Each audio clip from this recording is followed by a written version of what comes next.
사주일 맞이하면서 우리 교회 학교 모든 선생님들에게 우리 담임 목사로서 깊은 감사의 말씀을 드립니다. 지금 코로나19 바이러스 전염병 상황 때문에 교회 학교가 많이 힘든데 그 일을 위하여 헌신하는 것 감사를 드립니다. 오늘 교사주일이지만 계속해서 지금 가정의 축복에 관한 그런 말씀을 전하고자 합니다. 할렐루야. 주 예수의 은혜와 평강이 있을지어다. 오늘은 가정의 축복 네 번째 시간입니다. 가인의 아들 에녹. 이 에녹은 우리들에게 굉장히 익숙한 이름이죠.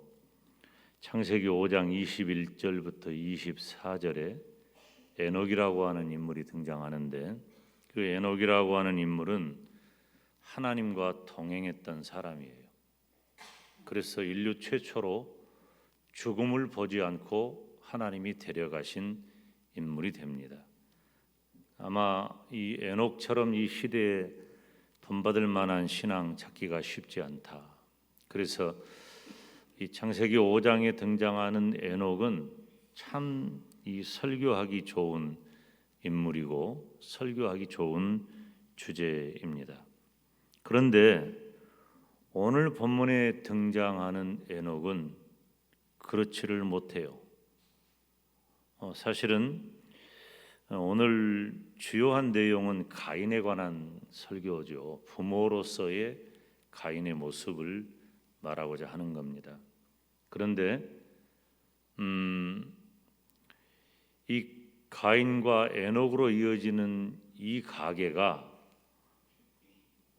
그렇게 부정적인 면이 많음에도 불구하고 오늘 설교를 하는 이유는 이 시대의 가정을 향한, 특별히 부모를 향한 굉장히 중요한 의미가 있기 때문에 그러는 거예요. 오늘 등장하는 인물 가인도 그렇고 에녹도 그렇고 부정적인 의미가 굉장히 큽니다. 우리가 어떤 사건이나 사람이나 현상을 통해서 그 부정적인 면을 부각시켜서 교훈을 받는 것을 반면교사라 그럽니다. 나는 저 모습을 보니까 나는 이렇게 살아야 되겠구나 하는 그런 태도를 갖는 것이죠. 그래서 가인의 아들 에녹에 대한 이 설교를 통해서 우리는 반면 교사를 삼는 거예요. 이 시대를 살아가는 부모로서 내 가정과 가문을 내 자녀손들에게 어떻게 이끌고 어떻게 이어야 할 것이냐, 굉장히 중요한 부분입니다. 가인의 아들 에녹은 첫 번째로 가인의 아들로 태어난 거예요. 말하나 마나 한 얘기죠. 오늘 본문 16절 17절 우리 같이 읽어볼까요? 시작.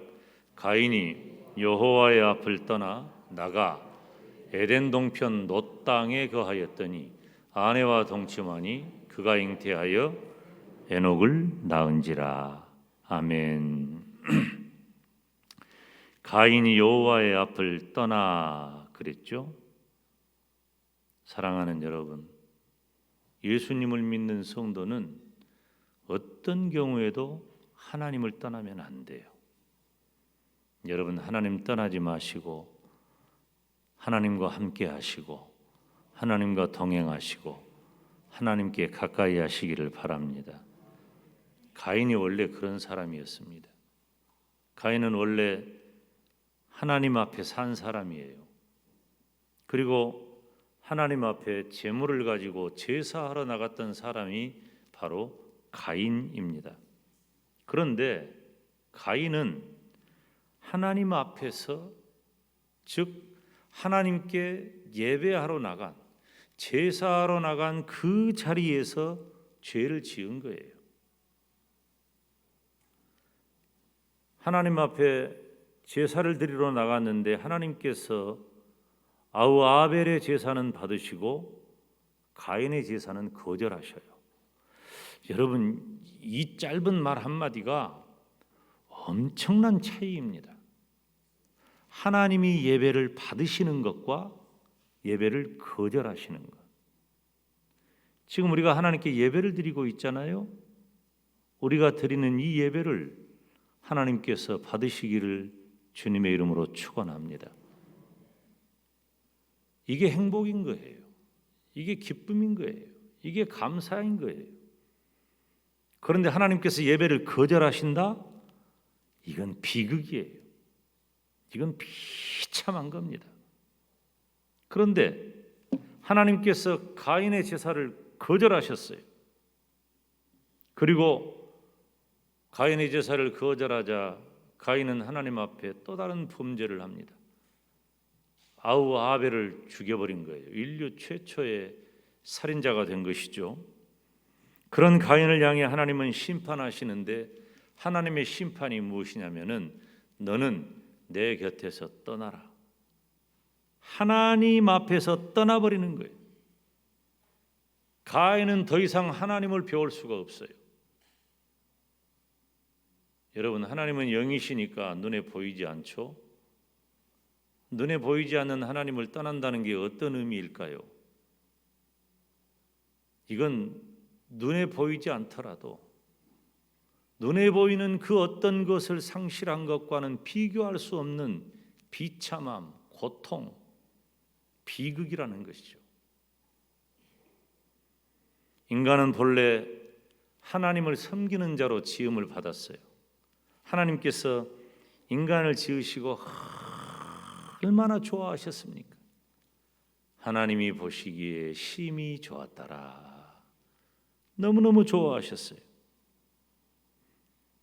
그래서 하나님은 인간과 함께 교제하시고 대화하시고 우리 인간에게 가장 좋은 것을 제공하시고 누리게 하셨습니다.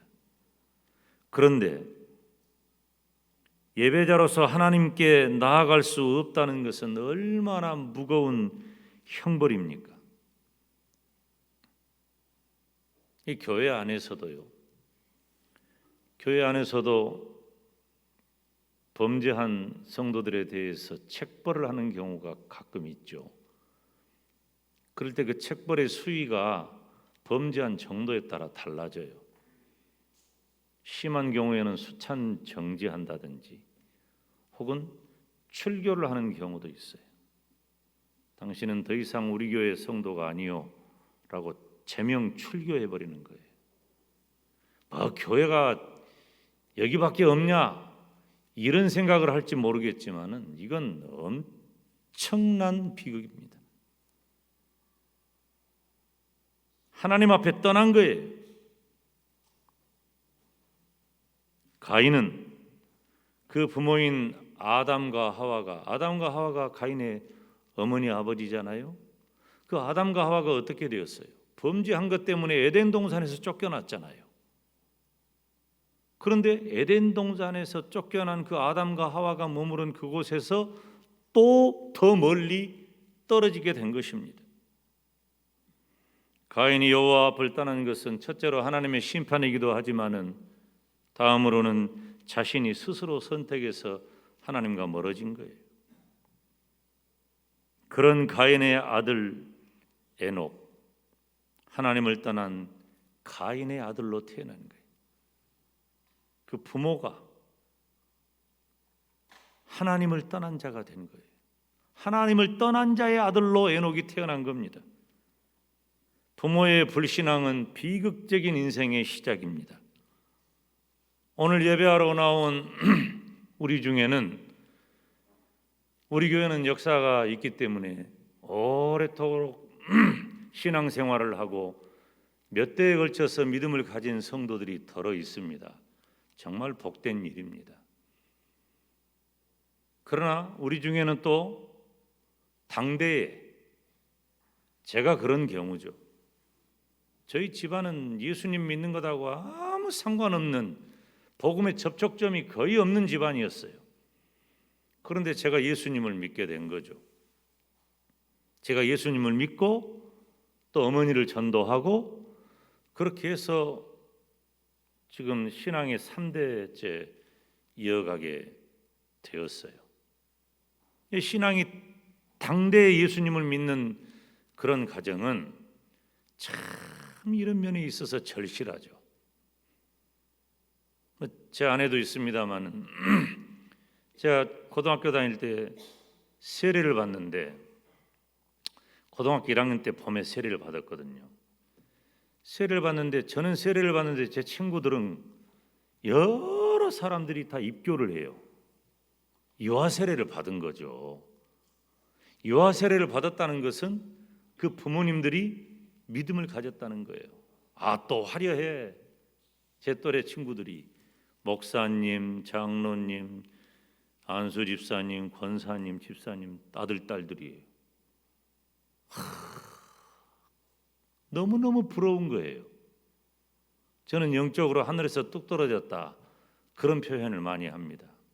왜냐하면 나는 부모님에게서 신앙적인 유산을 물려받을 기회가 전혀 없었기 때문이죠. 물론 지금은 천국 가신 어머님의 그 신앙이 저에게 교훈되는 바가 굉장히 커요. 나중에 예수님을 믿었어도 목사인 저에게 교훈한 바가 굉장히 크고, 지금도 살아계신 우리 처모님의 신앙을 생각하면 따라갈 수 없는 부분이 굉장히 많습니다. 그런 면에 있어서 저도 신앙적인 좋은 유전을 받았다 그렇게 표현할 수가 있죠.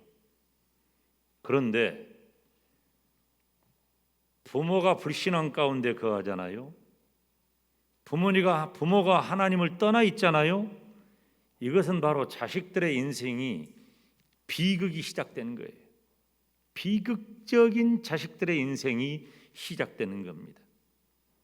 이것을 극복하기 위해서 자녀 세대들이, 물론 신앙은 하나님과 1대1의 관계입니다. 개인적인 거예요. 그렇기는 하지만 사랑하는 성도 여러분, 우리는 부모로서 우리가 어떤 믿음을 가져야 할까? 어떤 신앙적인 태도를 더 간절하게, 더 애같하게 내 생명을 걸고서라도 내 신앙에 도전해야 할까? 그것은 바로 하나님을 떠나면 안 된다는 거예요. 어떤 경우에도 하나님 떠나지 맙시다. 하나님과 함께 하시기를 주님의 이름으로 축원합니다. 여기 오늘 보니까 16절에 가인이 여호와의 앞을 떠나나가 그랬어요. 떠나나간단 말은 달아난다, 피한다 그런 의미예요. 말씀드렸듯이 가인은 하나님에게 쫓겨나기도 했지만 가인 스스로 하나님으로부터 멀어지려는 의사가 강했다는 것을 알 수 있어요. 이것이 바로 죄의 결과입니다. 아담의 범죄함으로 인류의 죄가 들어오게 되었고 그 죄로 인하여 모든 인류는 다 타락하게 된 거예요. 가인도 그 죄와 타락의 영향 아래 있는 겁니다. 그래서 하나님을 떠나려고 하는 그런 시도가 끊임없는 거예요. 여러분, 우리 신앙의 안전지대가 어디 있습니까? 내 신앙의 안전지대가 어디 있어요? 없습니다. 이제 됐다, 문제없다, 걱정없다, 안심해도 된다, 이 정도 신앙이면 틀림없다. 천만의 말씀이에요. 우리의 생명이 끝날 때까지, 또 우리 주님께서 다시 오실 그때까지 악한 사단 마귀의 계획에는 언제나 우리를 향해 있어요. 뿌리째 우리를 뽑아버린단 말이에요. 항상 우리가 하나님을 떠나면 안 될 이유는 바로 악한 사단 마귀의 계계가 우리를 휘몰아치고 있기 때문입니다. 가인은 인류 역사에 등장하는 가장 악하고 부정적인 인물입니다. 그래서 이 가인의 후예라고 하는 것은 얼마나 불명예스럽고 또 타락과 악함의 상징이 되는지요. 제 또래 애들은 아마 그런 책 제목 기억하실는지 모르겠어요. 카인의 후예 그런 책들, 이제 내용도 가물가물하시죠. 근데 그런 책들 다 읽고 컸어요. 카인의 후예, 카인이 가인이에요. 요즘은 카인보다도 송가인이 더 인기가 있어가지고 가인이 별로 여러분들에게 나쁜 이름으로 생각 안 들지 모르겠지만 제 청소년기 시절에 그 문학 작품들에 등장하는 카인이라고 하는 그 이름은 타락과 악함의 상징이에요. 부정적인 이미지가 굉장히 크죠. 카인의 후예, 그리고 무슨 영화도 에덴의 동쪽, 에덴의 동편, 이런 건 굉장히 반항적이고 부정적이고 거친 그런 내용들을 담고 있어요. 가인이 왜 그렇게 되었을까요? 물론 가인이 범죄한 것도 사실이에요. 우리 인간들은 다 범죄하고 실수할 수 있으니까.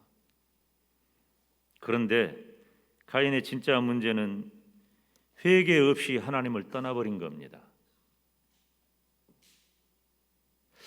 제 여동생하고 제가 어려서 잘못을 하면 저는 할머니가 야단을 치고 회초리를 때리면 그냥 울기만 하고 매를 다 맞는데 내 여동생은 그냥 할머니 그 치마폭 속으로 쏙 들어가 버린 거예요. 울면서 할머니 할머니 하고 들어가 버린 거예요. 그럼 매를 때리다가도 말어. 나는 참 내가 왜 그 매를 다 맞고 컸을까? 나도 들어가 버릴 것인데. 여러분, 하나님 떠나면 안 됩니다. 우리는 하나님 떠날 조건 다 갖추고 있어요. 마귀가 그걸 모르겠어요? 마귀가 그것을 사용해서 우리로 하여금 하나님을 떠날 일들을 만든단 말이에요.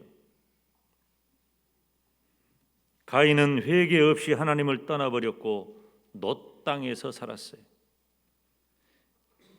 오늘 말씀을 우리가 오해하면 안 돼요. 신앙은 철저히 1대1이에요. 개인적인 겁니다. 그렇지만 우리가 예수님을 믿는 부모의 입장에서, 신앙을 가진 부모의 입장에서 신앙적인 유전 또한 중요하다는 것입니다. 오늘 본문의 에녹은 하나님을 떠난 가인의 아들로 태어났어요. 불신앙의 가정은 소망이 없는 겁니다. 무슨 소망이 있어요? 제가 어렸을 때 우리 집이 굉장히 잘 살았습니다. 그때는 그것이 모든 것인 줄 알았어. 그런데 지나놓고 보니까, 나중에 제가 예수님을 믿고 보니까, 나중에 성장해서 예수님을 믿고 목사가 되고 지난 세월을 뒤돌아보니까 그렇게 부유하고 잘 먹고 잘 살았던 것들이 아무 의미가 없는 거예요. 뭔 의미가 도대체 있어요? 소망이 하나도 없던 때였어요. 우리 집안에 소망이 들어온 것은 제가 예수님을 믿고 난 다음부터였어요. 이게 영적인 흐름인 거예요. 비로소 소망이 보인 거예요. 불신앙의 가정은 믿음이 들어갈 때 소망이 있는 겁니다. 지금 저와 여러분이 부모로서 예수님을 믿고 있다고 하는 것 자체가 이미 소망의 싹이 우리 가정에 아름답게 심겨져 있는 줄로 믿습니다. 그런데 가인처럼 부모가 불신앙으로 돌아간다면 이건 얼마나 큰 인생의 비극이냔 말이에요. 사랑하는 여러분, 어떤 경우에도 하나님을 떠나지 마시기를 주님의 이름으로 축원합니다. 성도의 가정은 오직 하나님만 섬기는 신앙을 계승해야 합니다. 성경에 보면 여러분, 이스라엘은 성이 없어요. 김씨, 이씨, 박씨, 또 먼씨, 강씨, 오씨, 정씨 막 다 말해줘야 돼. 서운하니까 우리나라는 김씨, 씨, 박씨밖에 없냐 그런 말 하는데, 이렇게 우리는 성이 있잖아. 근데 이스라엘은 성이 없어요. 그래서 성경을 보면 그 사람을 소개할 때 저는 김가 용대입니다 그러면 된단 말이에요. 근데 이스라엘은 그렇게 안 해. 뭐라고 그래요? 누구의 아들 누구, 누구의 손자 누구의 아들 누구, 혹은 어느 동네, 이를테면 영광 땅의 김용대, 가룟 사람 유다, 이런 식으로 그렇게 그 사람을 설명할 만한 내용이 등장을 따로 해요. 제일 많이 하는 게 뭐예요? 누구누구의 아들이에요. 누구누구의 아들. 이스라엘 가면 예루살렘에 제가 맨 처음에 갔을 때 그 이스라엘의 가장 번화한 지역 동네가 어디냐? 그 우리로 말하면은 이 서울로 말하면 명동, 광주로 말하면 충장로 같은 그런 데를 한번 찾아가 보려고 물었어요. 그 밤에 이제 아내하고 둘이 그렇게 찾아가는 거예요. 근데 물어보니까 벤 예후다라고 하는 그 길이 굉장히 그 번화한 그곳에 이렇게 버스킹도 하고 또 이렇게 많은 상점도 있고 그런 곳이라고 소개를 해서 그곳을 찾아가요. 그때는 제가 무슨 말인지 몰랐는데 이 벤 예후다라고 하는 곳이 몇 년 전에 우리가 성기답사 갔을 때 저하고 밤에 한번 이렇게 이동해서 갔던 곳이 바로 그 벤 예후다 거리입니다. 벤 예후다라는 말이 예후다의 아들이라는 뜻이에요. 우리가 허의 아들이라는 말이에요. 벤이 아들이라는 뜻. 이런 표현이 성경에 굉장히 많이 등장해요. 누구누구의 아들이다. 여러분 두렵지 않으십니까? 아니면 가슴이 벅차십니까? 내 자식이, 내 손자가 누구의 아들 누구, 누구의 손자 누구. 사랑하는 여러분, 하나님 떠나지 맙시다. 하나님께 가까이에서 누구누구의 아들이라고 불려질 그때에 신앙의 명문으로 기억되시기를 주님의 이름으로 축원합니다. 이게 믿음의 가정의 모습이에요. 가인의 아들 에녹, 생각도 하기 싫어. 왜 아버지가 가인이냔 말이에요. 우리의 아들이, 딸이, 우리의 손자가, 손녀가 우리 아버지가 누구고 우리 할아버지가 누구냐라고 하는 말을 할 때 가슴을 펴고 나는 누구의 아들입니다. 누구의 손자입니다. 아름답고 복된 신앙의 명문 이루시기를 주님의 이름으로 축원합니다.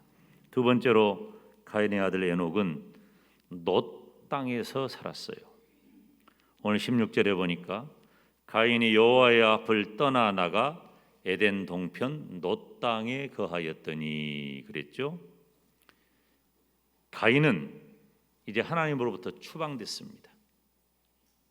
그리고 떠돌이 인생이 된 거죠. 방랑하는 삶을 산 거예요. 놋이라고 하는 말이 무슨 말이냐면 방랑, 유랑하는 그런 의미예요.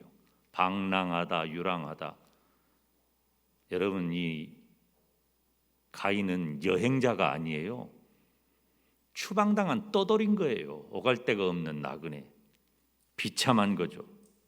그래서 성경학자들은 이 놋이라고 하는 땅이 특정한 지역의 의미도 있겠지만 그것보다도 하나님께서 가인에게 내리신 그 저주의 성격이 강조된 것이다.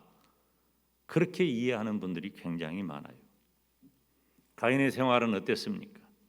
하나님을 떠난 도피자로서 정처 없는 삶의 연속입니다. 뿌리가 없어요. 자, 여러분, 하나님께서 모든 세상을 다 만드시고 에덴 동산을 지으셨잖아요. 그리고 그곳에 아담과 하와를 살게 하신 거죠. 그런데 그 에덴이라고 하는 뜻이 뭐냐면은 기쁨이라는 뜻이에요. 에덴이라는 뜻이 기쁨이라는 뜻. 그래서 그 하나님이 지으신 그 에덴 동산 안에 아담과 하와가 거할 때에 하나님으로 말미암는 모든 부요와 풍요가 그 안에 있다는 것을 상징적으로 보여줘요. 에덴 동산. 그래서 세상에서 가장 좋다는 표현을 할 때 마치 에덴 동산과 같다. 그렇게 표현하는 거죠. 그보다 더 큰 건 없으니까. 그런데 가인은 에덴의 동쪽으로 간 거예요. 에덴 동쪽으로. 하나님의 품을 떠난 방랑자가 되어서 풍성함을 기대할 수 없는 빈곤과 결핍의 땅으로 가게 된 겁니다. 사랑하는 여러분, 저와 여러분은 하나님을 예배하는 우선순위를 붙잡으시기를 바랍니다. 떠나가면 안 돼요.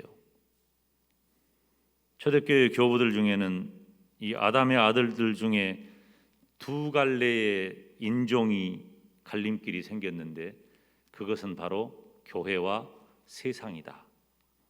그렇게 표현하는 분들이 있어요. 2000년 전 이야기예요. 지금도 마찬가지예요. 지금도 세상에는 두 종류의 사람이 있어요. 한 종류의 사람은 교회이고 한 종류의 사람은 세상입니다. 굉장히 중요한 이야기입니다. 지금도 그렇고 2000년 전만 그런 것이 아니라 바로 이 가인의 시대에도 그 아들들이, 여러분 보세요. 지금 창세기 4장에 가인의 자손이 나오는데 5장에 보면 5장 1절 봐봐요. 뭐라고 나오는지. 아담 자손의 계보가 이러하니라, 그런 거예요. 여러분 이게 무슨 말일까요? 아담 자손의 계보가 누구냐면 3절에 보니까 아담이 130세에 자기 모양 곧 자기 형상과 같은 아들을 낳았는데 그 이름을 뭐라고 했어요? 셋이라고 한 거예요. 그러니까 아담의 계보가 창세기 5장에 셋을 통해 이어가는데 가인의 계보는 아담의 계보가 아닌 거야. 아담의 계보가 아닐 수가 없지. 가인의 아버지가 아담인데. 그런데 성경은 창세기 4장을 가인의 자손이라고 칭하고 창세기 5장을 아담의 계보라고 칭하고 있는 거예요. 세상은 이 두 갈래 흐름이 있는 겁니다. 가인의 계보와 셋의 계보, 세상의 계보와 교회의 계보가 있는 거예요. 지금 영적으로 이 시대에도 교회의 계보와 세상의 계보가 있는 것입니다. 인간 역사의 특징인 겁니다. 분명히 구별되어 있어요. 요한일서 3장 12절에 보면 가인같이 하지 말라. 저는 악한 자에게 속하여 그 아우를 죽였으니 어찐 용고로 죽였느냐? 자기의 행위는 악하고 그 아우의 행위는 의로움이니라. 아멘. 여러분, 가인이 아벨과 함께 하나님 앞에 제사를 드리러 나갔어요. 제가 그 영화 제목을 기억 못하는데 그 가인과 아벨이 제사 드리는 장면을 이렇게 묘사한 그 영화를 봤는데 저는 이미 창세기 3장 4장의 내용을 다 알고 있잖아요. 이미 다 스포가 된 거야, 저한테 그 영화의 내용이. 그래서 이제 가인이 제물을 준비하고 제물을 손에서 덜어가지고 이렇게 곡식을 해서 제사를 드리고 내가 이렇게 탁 보니까 너 하나님 그거 안 받으시게 생겼다. 물론 성경에 다 제가 지식으로 알고 있는 내용이긴 하지만 정말 무성의하고 하나님이 안 받으시게 그렇게 묘사를 했더라고. 결국은 하나님이 가인의 제사 받지 않으시고 거절하시고 아벨의 제사를 받으셨어요. 여러분 이 말도 굉장히 중요한 말입니다. 시간이 없으니까 이 부분 많이 다루지 않지만 여러분 우리가 드리는 예배를 하나님이 거절하지 않고 하나님이 다 기뻐 받으시기를 주님의 이름으로 축원합니다. 아벨이 하나님께 제사를 연락하는 것을 가인이 보고 자신의 제사가 거절되는 것을 경험했어요.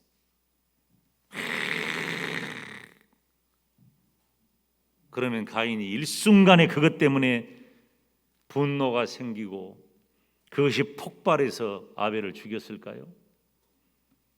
그렇지 않아요. 가인의 마음에 근본적인 변화가 일어나는 거예요. 그것이 바로 비극적인 인류 분단의 시초가 된 것입니다. 가인의 우선순위가 어디 있냔 말이에요.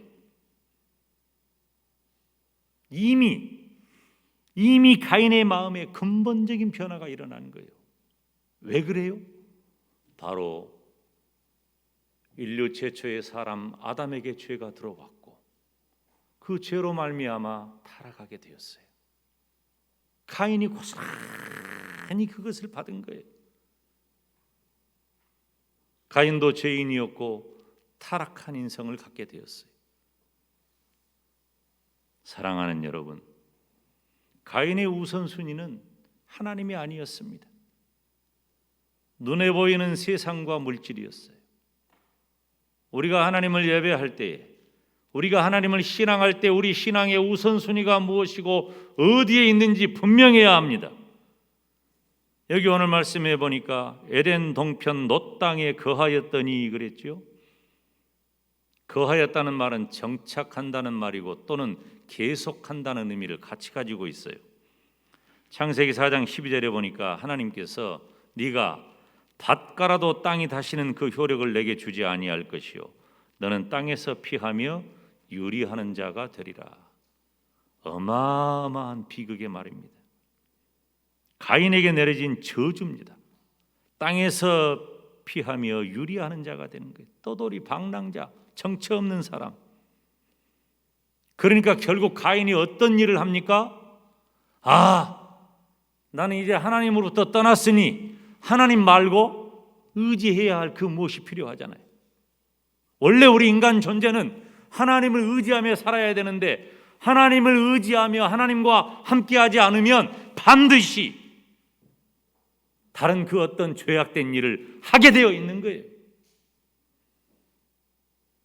가인은 하나님으로부터 독립해서 이제 스스로 살아가고자 합니다. 그래서 성을 쌓게 된 거예요.